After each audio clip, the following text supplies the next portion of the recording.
I wish I had not waited 14 years. Somebody said if you want to lose something, lose money.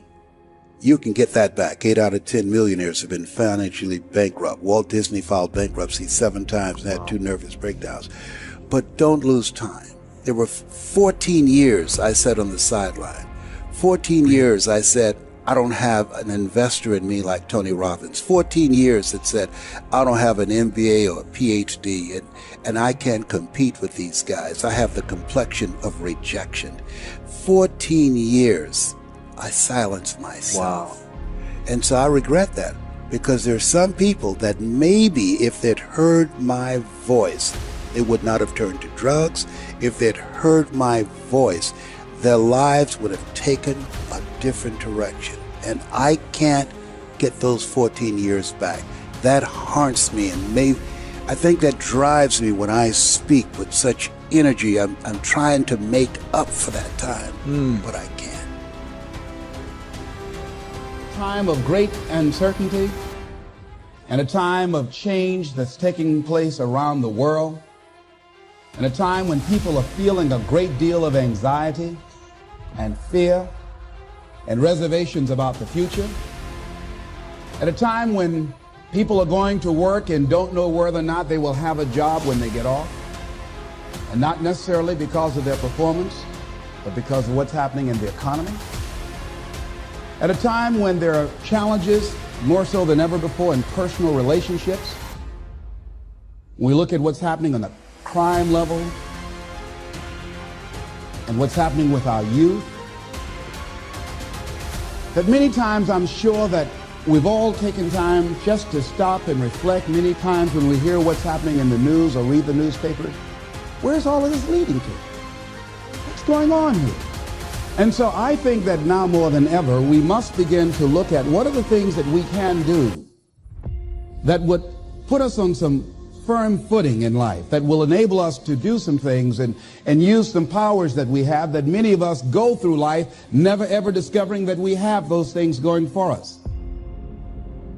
And part of that, I believe, is knowing what it is your life worth. What is it that gives your life a sense of meaning and purpose? Because once you find that, it puts you in your power place. See, if you know what your life work is, I encourage you to start working on it. If you can't do it all at one time, do just a little bit of it. And if you don't know what it is that you showed up to do, if you don't know why you're here, I encourage you to find out what your purpose is here. What is the meaning of your life? What will be different? Have you ever asked yourself that question? I've done that. I remember coming from a friend of mine's funeral, and I was reflecting on how much time I had left. And I went for a walk in a park thinking about this guy whose life was so promising. And I mean, he wasn't an old guy. He was quite young, in fact.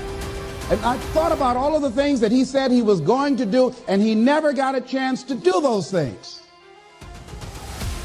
And I started thinking about my own life and how much time I had left to do the things that I would like to do. And at that time, I wasn't sure what my life purpose was, what my life's work was. I wasn't sure about it at that time. And I thought about it quite a lot. I had some idea, but I wasn't convinced, and I don't think I felt worthy. I didn't believe that it could be me to do this kind of work that I'm doing right now. And I say to you that if you begin to take a conscious effort to find out what it is that you're supposed to do, I say that it can literally save your life. I said that it can literally save your life. I was telling a group of people of a study that was conducted. Dr. Larry Darcy, who wrote a book called Recovering the Soul, he said, human beings are the only living species that has achieved the dubious distinction of dying or having a stroke or a heart attack on a certain day. If you ask most people, what would you say the primary cause of why people will have a heart attack or stroke? Many people will say, well, because they smoke cigarettes, or because of high cholesterol, or because of stress, or because of obesity, and all of those things are contributing factors. But ladies and gentlemen, More heart attacks take place in this country on Monday morning between 8 and 9 a.m. That's when the majority of people who have their first heart attacks have them. 85% of the American public, according to recent studies, are going to jobs that they hate, working on jobs that do not challenge them. They get sick thinking about going. Migraine headaches. After the Sunday afternoon football game or 60 minutes, the anxiety began to build. And come Monday morning, they drop dead of a broken heart. Some of you ought to think about not going to work on Monday.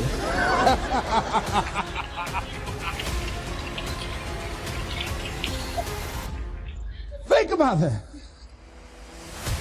People are literally dying to go to work.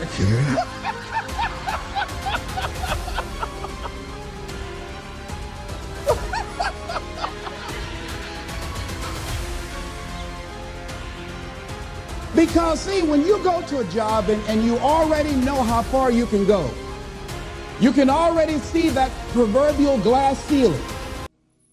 It's like going to a movie when you've gone in the middle of the movie. And you've seen the end, and you sit there to start all over again, but something is missing. You know what the outcome is going to be. You can't get excited about going through that movie all over again. Am I correct? See, when you're going someplace and you already know how much you're going to make, you already know how far you can go, you're in a dead-end position. It erodes your self-esteem. It lowers your sense of yourself. It creates an inner turmoil. It creates an emptiness in you. So I say that your life is worth finding what it is that you're supposed to do. And I'm not saying quit your job. I'm saying find it and do just a little bit of it. When I wanted to become involved in speaking, I started just learning quotes, listening to other people's tapes, going to seminars, going to workshops, asking other people to help me. Just start working at it just a little bit, but do find out what your work is and hold on to it and don't let your dream go. Don't let it go. See, and here's something else I want you to begin to look at. Why is it that most people don't pursue their dreams or don't do better than what they're doing if they're capable of doing it? I think that many of us don't go the next step because we don't know what to do yet. And I say that the reason that we don't even explore the possibility of what to do is because subconsciously we don't believe that it can happen for us, and we don't believe that we deserve it. So here's what I'm suggesting. How much time do you spend working on you? How much time do you spend every day working on your dream? In the last 90 days, how many books have you read? In the last year, what new skill or knowledge have you acquired? What kind of investment have you made in you? So I'm saying that as you begin to look at where you want to go, if you want to make it today, and things are changing so fast, you have to literally run to stand still. I'm saying that you've got to make some conscious effort to begin to work to develop you. Here's something else. Most people are not living their dreams because of fear, ladies and gentlemen. I was in Columbus, Ohio yesterday speaking for a particular Ohio department. A young lady named Karen who greeted me, who organized the event. Very talented, very skillful. And she was talking about she wanted to become involved in the consulting business. I said, why aren't you doing it? I said, you have the abilities. I said, you're not here because they like you. You're here because you're doing the job. You're making things happen. And she came up with all kinds of ideas, but finally she said, I guess I can't see myself doing it. I guess I'm afraid. Fear, limited vision, and lack of self-esteem is what keep most people doing things they don't want to do. I flew from Columbus, Ohio to Denver, Colorado to a major communications company And the person that picked me up at the airport told me about the fact that the company was planning on having a major downsizing, and they offered some of the employees there an early retirement, and some of them will earn as much as $300,000. And they said, this is the last time that you can take this offer. If you don't do it when we have the downsizing, you might be among those who will lose their jobs, and all you will get is your severance pay. And only 50% of the people who were eligible to take the $300,000 took it. The others were afraid to take a chance on themselves. The others couldn't see themselves beyond that company. They couldn't see life after that company. The same reason that people stay in relationships where they're abused or they're unhappy or it's unfulfilling. They can't see themselves beyond that relationship. They can't see themselves enjoying life without that person. They think that this is all that they can do. The same reason that people get stuck at a certain level in life. They can't see things being better for them. And they think that this is it and this is all they deserve. This is all they've ever seen. It's been passed on to them. And they think that this is it for them. Oh, no. I was looking what Dr. Blanton, Smiley Blanton, who is a colleague of Dr. Norman Vincent Peale, what he said about fear. He said, fear is the most subtle and destructive of all human diseases. Ladies and gentlemen, fear kills dreams. Fear kills hope. Fear put people in the hospital. Fear can age you. Fear, ladies and gentlemen, can hold you back from doing something that you know within yourself that you're capable of doing, but it will paralyze you. And it seemed like you're in a hypnotic spell. And I ask you a question, what is the benefit? What's the benefit of allowing fear to hold you back? What's the benefit of giving up on yourself, of not stepping out on life and taking life on? What is the benefit for you? What's the plus in that? It's one of the things I had to ask myself. So I didn't want to make any mistakes. I wanted everybody to like me. I wanted to be perfect the first time I did something. It's not going to happen. You're going to make some mistakes. You're going to hurt some folks' feelings. You're going to create some enemies whenever you decide that you want to begin to take life on. You've got to ask yourself, how long am I going to allow this to hold me back? I like what Zig Ziglar says. He said, fear is false evidence appearing real. That is an illusion that we create in our mind. It is a state of mind that can be changed. So let's look at how we can begin to take some steps to restructure that fear, to begin to expand our visions of ourselves, to begin to increase our self-esteem. Webster said that self-esteem means confidence and satisfaction in oneself. Look at your life right now. Whatever you've done up to this point in time, your life is working. Whatever you have produced, it came out of you as a result of the kind of person that you have become. It's a result of your choices. It's a result of your consciousness. Now you have to ask yourself, are you satisfied with what you have produced? Is this what you want? Would you like for things to be better than this? Do you believe that you deserve better than this? Or are you content? This is it. You don't have to do anything else. That you'll already resign yourself in life and say, well, I'm happy. I'm not starving like the people in Calcutta. Are you allowing yourself to get off the hook like that? Or do you believe somewhere in the back of your mind or in your heart that there's some other great work for you to do? There's something else that life has for you. And that's why you're here. How do we handle this fear factor? How do we increase our self-esteem? You have to begin to fortify yourself. How do we do that? I believe that you have to begin to consciously monitor your inner conversation and start talking to yourself. Start building yourself up. Sometimes the only good things you will hear about you are the things that you say to you.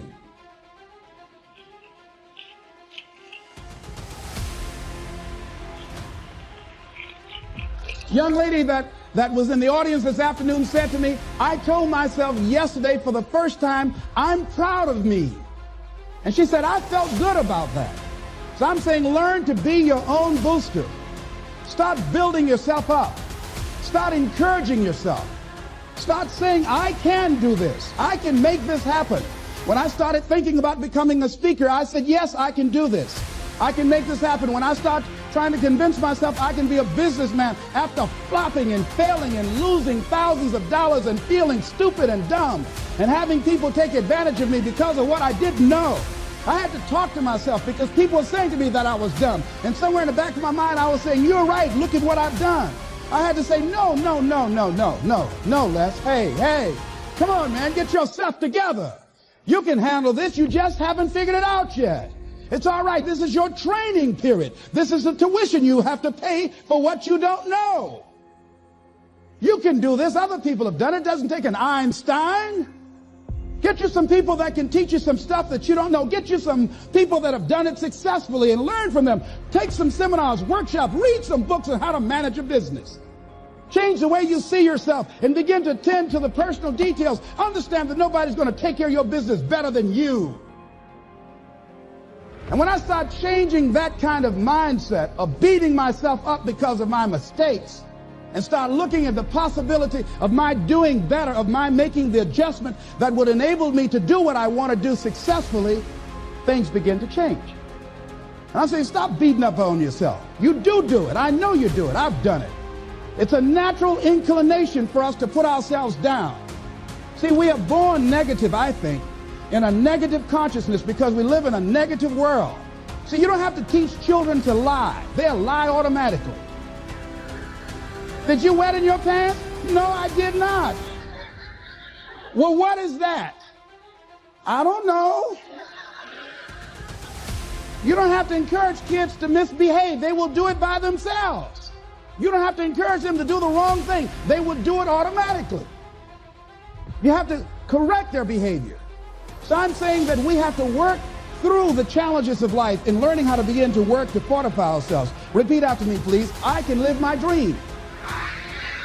I can find my purpose in life and live my purpose. I deserve more from myself. I deserve more from life. Shake somebody's hand on your right and left and say, you deserve more from life too.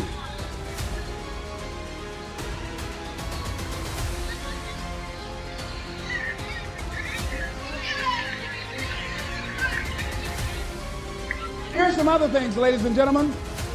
Begin to guard your mind against negative programming, like turn off the television. Don't watch the news. Don't watch it. I think that more people have a sense of hopelessness and anxiety about life. If you look at the news, you cannot feel good looking at the news. You'll be scared to death. You're scared to go to sleep. I mean, it turns your power down. You've got to be conscious of that. Don't pick up the newspaper and read it. No. Just try this. Just experiment with yourself. Now, if your job depends upon you knowing certain things, let somebody tell you just about those things. But start filtering the stuff you allow to come in your mind. You know that song you used to have? Say, don't let nobody bring you no bad news. I tell my staff, look here, don't tell me any bad news while I'm on the road. Let me handle it tomorrow. I don't like anybody to tell me any bad news at night before I go to sleep. I can't do anything about it anyhow. Why let me go to sleep with that on my consciousness? No, and my staff, they know that. So let it wait till tomorrow. And I have a period of time. Tell me bad news between 10 o'clock and 12 noon. After I prayed and meditated and read my books, I'm fortified, I'm ready to handle it. I deal with them, then I'm out of there, and I'm going on to something else.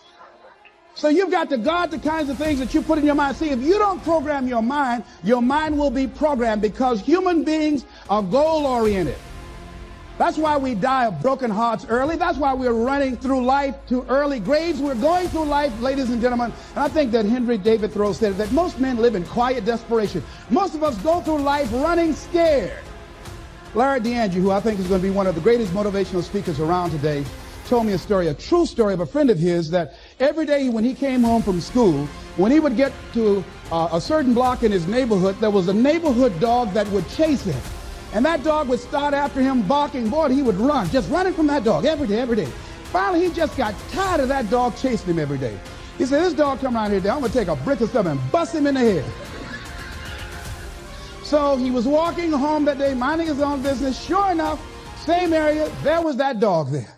And the dog started barking, he started running, he saw a brick and he stopped and picked up the brick and turned around, and the dog got close to him. He realized the dog didn't have any teeth.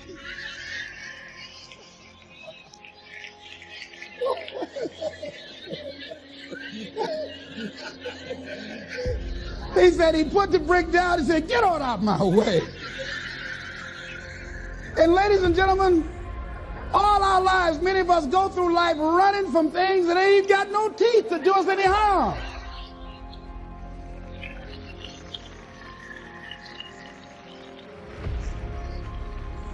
Haven't you been afraid to do something and then after you did it, you say, "Whoa, if I'd known it was this easy, I would have done it before"? Haven't you ever had that experience? Raise your hand.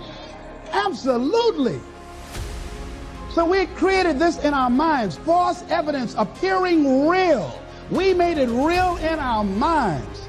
That's why Churchill said there's nothing to fear but fear itself. That's the destructive monster. So turn off things that can contribute to your fear. Turn a deaf ear to people that all they can do is talk about how negative things are because they have bought into the consciousness of the world. Start attending workshops, seminars, listening to tapes on a daily basis to begin to recondition your mind, to retrain your thinking. Faith comes by what? Hearing and hearing and hearing. Listen to things that can empower you, that can enable you to create a new reality for yourself and a new life for yourself. You might appear to be strange around most people. You know, most people think you're strange if you're happy today. People say, "How you doing?" I said, "Better than good." "Whoa, what's wrong with him?" Just go around smiling and watch people. Look at this, is this a weird guy over here? Because most people don't smile. Watch them. Look at their faces in the morning.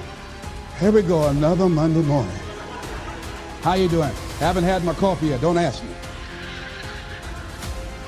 See, these people have not found their purpose in life. That's why they're grumpy. That's why they're miserable. That's why they're so negative. They're hurting and they want to hurt other people. So start practicing using programs for your mind. Seminars, books, workshops. Keep a journal. Record your thoughts. What's happening with you? Every day when you get up, have a journal near you. I use a Jack Boland journal so that I can write down my ideas. I keep it by my bed so I can write down my thoughts. See, ladies and gentlemen, we get 3 to 4 thoughts a year that if we would act on those thoughts, they could change our life. Don't say, "Well, I'll remember that." No, write that thought down. I got a thought today I wrote down. A friend of mine is in the hospital. His morale is low. They're talking about amputating his foot. He's got to feel very bad. So I said, you know, not only am I going to see him, but I can't be there with him all the time. I said, I'm going to create a tape for him that he can listen to that will heighten his level of morale. We told him the other night, "Don't go to surgery. You are depressed. Your energy level is down." No, tell him not now. Don't do it now. In fact, most doctors who have any sense of awareness don't perform surgery on patients that are in a state of fear, that don't think they will make it. They wait till they're in a different state of mind. So I said, what about making tapes for people that are facing physical challenges? I said, that's a good idea. Right?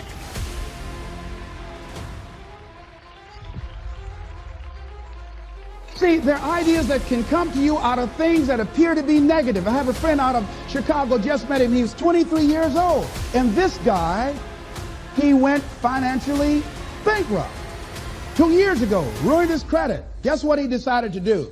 He found a blessing in it. He wanted to restore his credit. It was very challenging, very difficult. And he realized that a lot of other people during these particular times had ruined their credit. So now he started a credit repair business. Last year, he earned over $100,000 helping people to restore their credit. I met a young lady who attends this church, that she was at her father's funeral and she was putting flowers on her father's grave, and she looked around and saw the other grave sites. They did not look well groomed and they were not attended to on a regular basis. She started a grave site maintenance business. Out of that tragedy, something positive has come out of it. And now she's earning more money doing that than on her present job. What idea are you sitting on? Write your ideas down. And then, once you get that idea, take the leap. Hello? Take the leap. See, a lot of people get the ideas and just walk around with them. Have you ever had an idea and all of a sudden you looked around and somebody had that idea and gone with it? Think you're going to be going with my hospital idea. Forget that, buddy. We will be out there together, Jack. Take the leap. See, it's out here in the universe. If you don't take the plunge, I guarantee you, somebody else will. Take the plunge. Go into action. And ladies and gentlemen, you will be surprised at how things will come together. You'll be surprised. Now, you're going to have some difficult challenges. I can tell you that now. Be aware of that. Things are not going to work out exactly right. For a time, they will, sometimes. And that's when life is just playing a game with you. I want you to feel good and relax. And then after a while, say, okay, the honeymoon's over now. And then life will come over there and slap you side the head. Say, what you doing out here? Well, this is my dream life. Is that right? Come over here a minute. Oh, you went to the seminar, huh? Come here. I can tell you that. But ladies and gentlemen, go into action with your dream. And don't avoid where the fights are. Get in the midst of the fight. And get some hickeys on your head. Get knocked down so you can learn how to fight, so you can hold your position. See, most people don't get out in the arena of life because they don't want to fight. Most people don't get out there because they don't want to get knocked down. They don't want to be dropped to their knees. But see, you're going to be dropped whether you're on the field or whether or not you're sitting on the sidelines. You're going to be dropped. So at least get dropped for something. Don't get knocked down while you're sitting down. See, that's how most people are spectators in life. You don't want to be a spectator. You want to get out in the field where the action is, and you will be amazed. After the struggle, there will be a calm period, and things will begin to click for you. Come out here with what you got. You don't have enough money? Don't worry about it. You got the dream. You got the idea. You don't have enough resources? Don't worry about it. You need some help? Don't worry about it. You get out here in the arena, someone will look at you and become inspired and say, hey, can I help you? But if you're sitting up on the bleachers, nobody's going to ask you anything.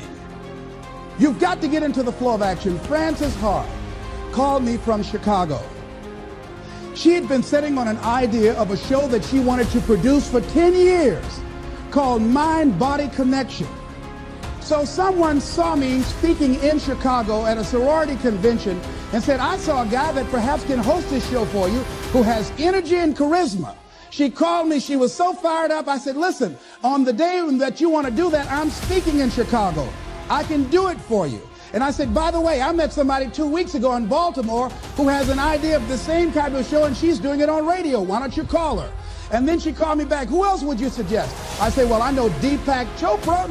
He wrote the book called Quantum Healing, and Bernie Siegel. Could you get his number? I tell you what, I have a friend named Jack Boland at the Church of the Day. He knows how to get in touch with him. Call him, and he will give you the number so you can get in touch with Bernie Siegel. That lady started calling all around. Did not have the resources, but she had this idea and dream. And she said the other night when she came before the audience that had gathered in the studio, she said, I feel like I've been pregnant for 10 years. And tonight you're going to witness a beautiful delivery. And it was. She said, I couldn't believe, Les, how things began to happen, how it all began to come together. And how many of you ever started on some dream and you didn't have all your stuff together, but you just went out there with nothing but faith, and things began to happen for you? Raise your hand if you know what I'm talking about. Ladies and gentlemen, those hands up there, it's proof. The proof is in the pudding. These people have demonstrated it. And if they can do it, you can do it.